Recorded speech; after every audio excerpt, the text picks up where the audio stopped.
शिक्षा के प्रचार प्रसार में, समाज में उन्होंने चेतना जगाई।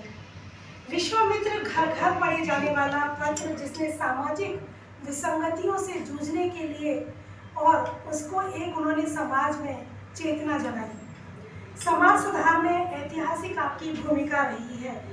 आपका एक गौरवपूर्ण इतिहास रहा है और दैनिक विश्वामित्र हिंदी का सबसे पुराना पत्र रहा है।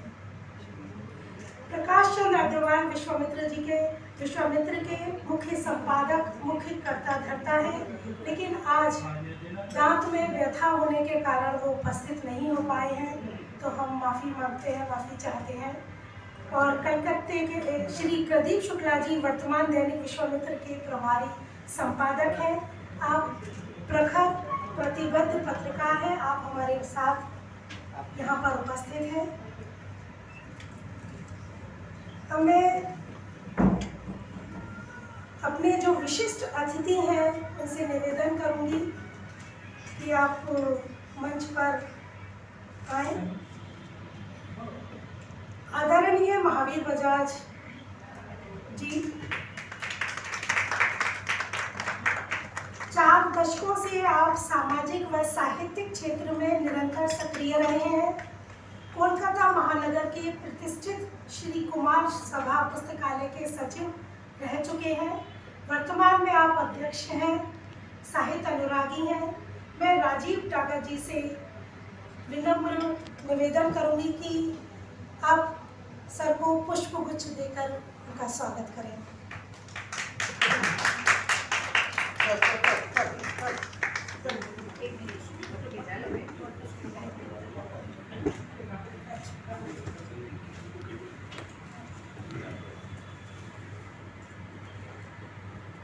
डॉक्टर राजश्री शुक्ला जी, मैं दी से निवेदन करूंगी कि आप मंच पर आए। आप कलकत्ता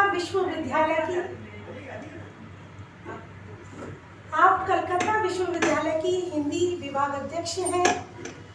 आप सुचिंतित आलेख आपके प्रकाशित होते रहते हैं। आप अत्यंत गंभीर और कुशल वक्ता हैं।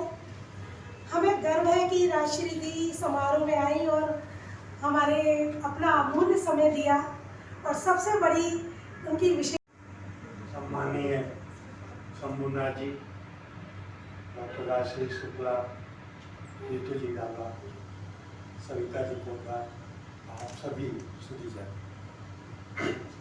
महानगर के और प्रतिष्ठित दैनिक विश्वामित्र जो समाचार पत्र है, उसकी जो साहित्यिक पत्रिका आदित्य संस्कृति द्वारा कोलकाता महानगर की संवेदनशील लेखिका कवयित्री ऋतु जी डागा के काव्य विधा पर विचार भावों को उजागर करता एक विशेषण निकालने का जो विश्वामित्र ने जो निर्णय लिया है, सराहनीय है, प्रशंसनीय है। मैं उनको साधुवाद देता हूँ। हम सब जानते हैं कि साहित्य समाज का दर्पण है, परंतु साहित्यकार उसे एक कदम और आगे जाता है। वो केवल दर्पण की तरह उसको प्रतिबिंबित नहीं करता, उसे एक कदम आगे जाके दिशा बोल देता है। और इसलिए उत्कृष्ट साहित्यकारों के भाव मनोभाव जनजीवन को जागृत करते हैं और इसे जन जन तक पहुंचाने का जो दायित्व है वो संपादकों को, साहित्य से जुड़ी हुई संस्थाओं को जाता है।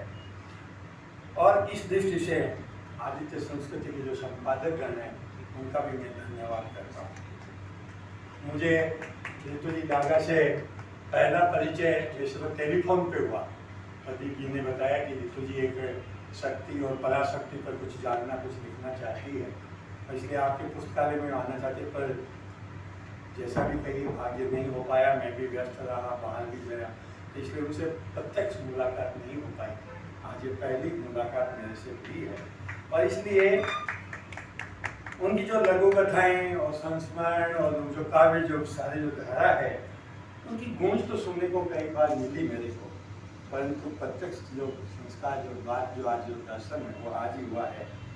उनकी लघु कथाएँ, संस्करण, काव्य सृजन एक सरसता का, संस्कार का संचार करती है। साहित्य, संस्कृति, कला और अध्यात्म में गहरी रुचि रखने वाली ऋतु जी को हार्दिक बधाई एवं साधुवाद। सभी गुरुजनों को मेरा नमस्कार और बाकी सबको आभार। आज मेरे जीवन का एक ऐतिहासिक क्षण है। मैं जितनी अभिभूत हूँ उतनी ही नर्वस भी हूँ। अगर मुझसे कुछ भूल हो जाए तो कृपया नज़रअंदाज करिएगा। मेरी जीवन यात्रा का ये एक नया पड़ाव है। मैं 25-26 सालों के बाद लेखन और साहित्य से पुनः जुड़ी हूँ। साहित्य के प्रति मेरा यह लगाव स्कूल कॉलेज के समय से था, पर बीच में कुछ कारण से साहित्य छूटा नहीं, पर कुछ रुक सा गया था। पर आज वापस इस साहित्य की यात्रा में मेरी जो साहित्य के प्रति लगाव था, मेरी जो सोच थी, इसके पंख अब लगे हैं। तो इन पंखों से मैं साहित्य की अपनी उड़ान को पूरे इस विस्तृत आकाश में उड़ना चाहती हूँ। ये इस लेखन में मुझे आप सभी के सहयोग और आशीर्वाद की आवश्यकता है।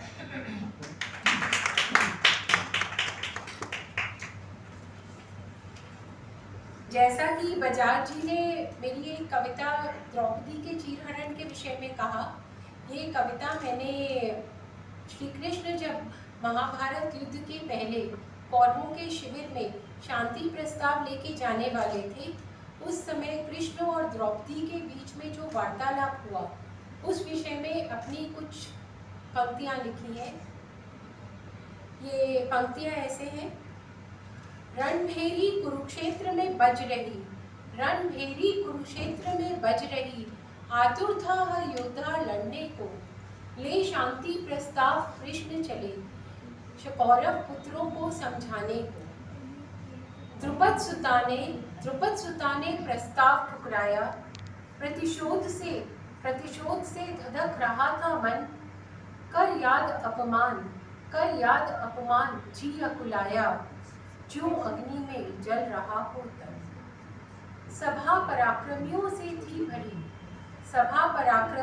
थी भरी, किसी ने भी विरोध किया नहीं, नपुंसक से बैठे रहे सभी। दुशासन ने मुझे घसीटा, दुर्योधन ने उड़ाई हंसी, कर्ण ने कसे तंज, पूरी सभा में फैला था व्यंग।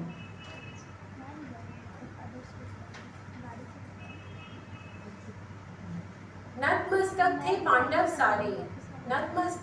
पांडव सारे, कोई नरपति कुछ न बोला, भीष्म पितामह ने मुंह न खोला। चीरहरण मेरा हुआ था, सभी मर्यादाओं का हनन हुआ था। मुरारी तुम कैसे भूले वो अपमान, तुम्ही ने तो रखा था मेरा मान। ये कैसा शांति प्रस्ताव, मेरा प्रतिशोध है रण, अंधी आत्मा के अंधे पिता के दुराचारी पुत्रों का हो मरण। मेरे ये खुले केश उस रण की तो है ध्वजा, जो याद दिलाते कायरों को उनकी अनकही सजा। मैं नहीं चाहती शांति अब,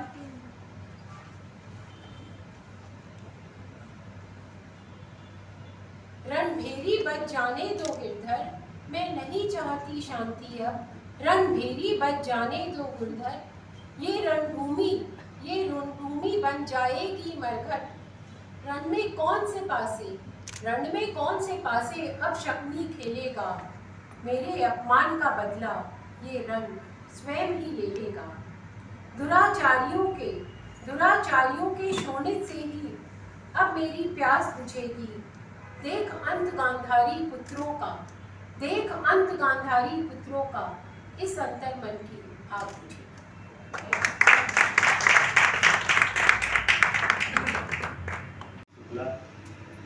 प्रतिष्ठित संस्था श्री बड़ा बाजार कुमार सभा पुस्तकालय के अध्यक्ष महावीर जी बजाज, श्रीमती समता सरकार और सभा कक्ष में मौजूद सभी महानुभावों का मैं हृदय की गहराइयों से स्वागत करता हूँ।